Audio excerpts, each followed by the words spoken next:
ज्ञान और मोक्ष की धरती गया पर आपका स्वागत है।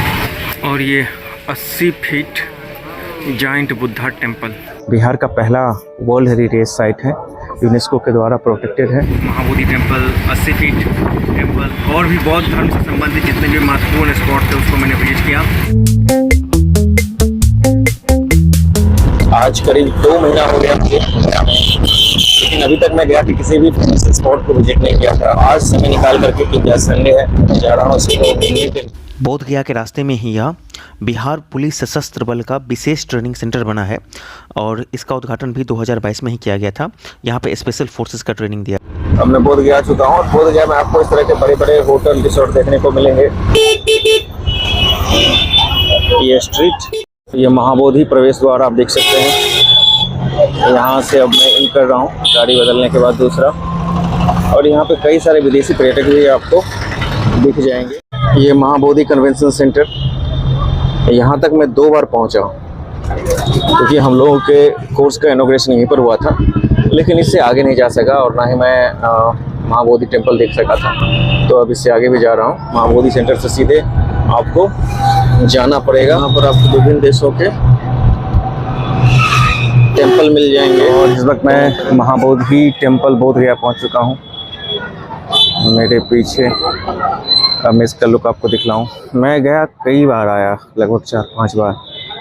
इससे पहले जब 2010 से 13 तक मगध यूनिवर्सिटी से मेरा कॉलेज एसोसिएट था, उस वक्त भी आया था। मगध यूनिवर्सिटी में चुनाव के लिए भी आया था, लेकिन इस स्पॉट पर नहीं पहुंचा। बिहार का पहला वर्ल्ड हेरिटेज साइट है, यूनेस्को के द्वारा प्रोटेक्टेड है। दोस्तों, यहाँ पर आने का एक जो डिमेरिट है वो आप ये समझिए कि आप यदि मोबाइल लेकर आ रहे हैं तो अंदर आपको नहीं जाने देगा। पास कैमरा है, अब उसी के साथ मुझे अंदर जाना है। बड़ी मशक्क़त के बाद वहाँ पर एक कैमरामैन का बंदोबस्त करके मैं मंदिर परिसर में अंदर घुसा और मेरे सारे जो गैजेट थे इलेक्ट्रॉनिक वो काउंटर पर जमा हो गए थे। जो महाबोधि टेम्पल है, यदि आप इसको गौर से देखिएगा तो कुछ कुछ याद आपको लिंगराज मंदिर की लगेगी, लेकिन हाँ, उसमें और इसमें बहुत ज़्यादा रेफरेंस है। खासकर ये जो स्ट्रक्चर है, रात के लाइट में जब लेजर शो होता है तो उस पर काफ़ी अच्छा दिखता है और इसको वर्ल्ड हेरिटेज साइट बनाया गया है, तो इसकी काफ़ी खासियत है। तो उसी को मैं वहाँ पे देख रहा हूँ। नज़ारा यहाँ का, यहाँ पर मैं पहुँचा हूँ, अपने श्रद्धा सुमन अर्पित किया हूँ और यहाँ पर आकर के जो फीलिंग्स, जो एहसास हो रहा है उसे शब्दों में बयां कर पाना मुश्किल है। बुद्धम शरणम गच्छामि, संघम शरणम गच्छामि, धर्मम शरणम गच्छामि। मंदिर के बीचों बीच फ़ोटो खिंचवाना तथा कैमरा का प्रयोग करना बहुत ही प्रतिबंधित था, फिर भी मैंने किसी तरह से मैनेज किया और वहाँ पे पूजा ख़त्म करने के बाद मैं सीधे पहुँच गया था महाबोधि वृक्ष के नीचे, अर्थात पीपल के पेड़ के नीचे, जहाँ पर बुद्ध को ज्ञान की प्राप्ति हुई थी। और ये पेड़ अपने शायद 5वीं या 6ठी पीढ़ी का पेड़ है, तो उसी को मैं वहाँ पे देख रहा था। कितना शांति है यहाँ पे, कितना सुकून है यहाँ पर।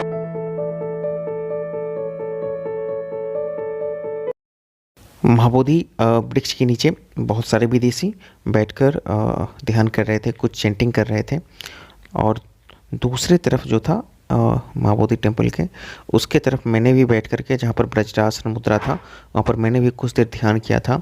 और वहाँ पे लिखा गया था कि वैशाख पूर्णिमा के दिन भगवान बुद्ध को इसी पेड़ के नीचे ज्ञान की प्राप्ति होती है, तो वहाँ पर ध्यान मुद्रा था।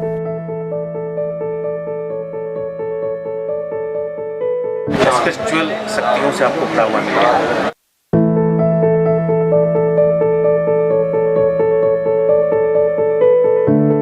यहाँ पे लिखा गया है आपको lake the abode of snake king. Lord Buddha spent the 6th week in meditation here while he was meditating। आप जरा कैमरा को वहाँ पे कीजिए। meditating, sharp thunderstorm broke out to protect him from the violent wind and rain. Nagaraj, snake king, came out from his safety। Mahabodhi temple campus के ठीक बगल में एक लेक है, एक पॉन्ड है जिसे बोला जाता है नागराज लेक। और इसकी सबसे बड़ी खासियत वहाँ पे बतलाई गई है कि जब भगवान बुद्ध 6 सप्ताह तक कठोर तपस्या में लीन थे, तब अंधड़ तूफान काफ़ी आया था, तो उनसे रक्षा करने के लिए स्वयं नागराज बाहर आए थे और उनको ही रक्षा की थे। तो ठीक उसी पोजीशन का एक प्रतिरूप वहाँ पे बनाकर दर्शाया गया है। वैसे भी भगवान बुद्ध को दशावतार स्तुति में बताया गया है कि विष्णु का 10वां अवतार और ऑब्वियसली उनके रक्षक के रूप में हमेशा नागराज रहते चाहते हैं, तो शायद उससे भी इसका कुछ ना कुछ कनेक्शन करने की कोशिश किया गया। तो कुल मिलाकर के जितना भगवान बुद्ध बौद्ध भिक्षुओं के लिए महत्वपूर्ण है, उतना ही वो हिंदू के लिए भी एक तरह से महत्वपूर्ण हो जाते हैं।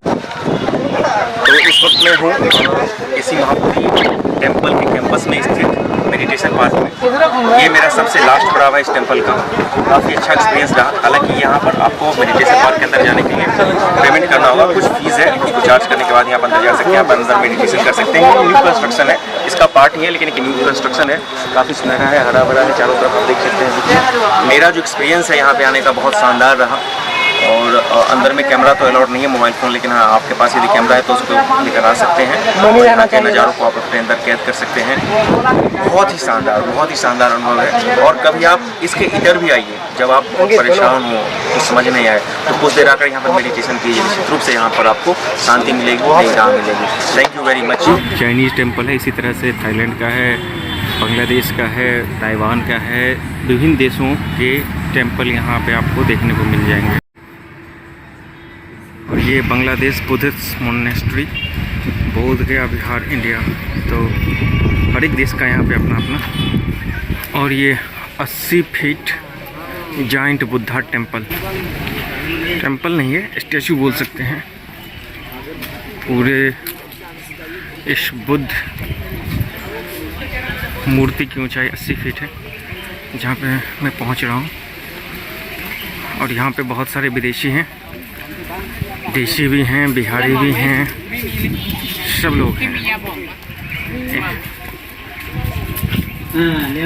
अच्छा व्यू है। खासकर जो थाई लोग, चाइनीज़ लोग और इस तरह के जो हैं, उनका परसेंटेज यहाँ पे ज़्यादा रहता है। धीरे धीरे हम लोग पहुँचने वाले हैं उस 80 फीट बुद्ध मूर्ति के नज़दीक। और ये है शानदार 80 फीट बुद्ध। मेरे पीछे 80 फीट भगवान बुद्ध की मूर्ति। गया का बहुत ही फेमस स्पॉट। महाबोधि टेम्पल से करीब इसकी दूरी 1 किलोमीटर क्या है। और देख सकते हैं हर एक तरफ लोग हैं और काफ़ी गैदरिंग है यहाँ पे, विदेशी लोगों का भी, देसी लोगों का भी, सब लोग यहाँ पे जाना है। दोस्तों मेरा बोध गया में महाबोधि टेम्पल, 80 फीट टेम्पल और भी बौद्ध धर्म से संबंधित जितने भी महत्वपूर्ण स्पॉट थे उसको मैंने विजिट किया, कुछ वीडियोस भी बनाए। तो यहाँ का सफ़र मेरा ख़त्म हो चुका है। अब मैं वापस जा रहा हूँ और कोशिश रहेगी कि यदि समय मिला तो विष्णुपद टेम्पल को भी विजिट करूँ। सब्सक्राइब करें हमारे चैनल एम सिंह फाउंडेशन को और बेल आइकन को प्रेस करने के बाद नोटिफिकेशन को ऑन कर लें कॉम्पिटिटिव एग्जाम की तैयारी एवं संबंधित सभी जानकारी सबसे पहले पाने के लिए।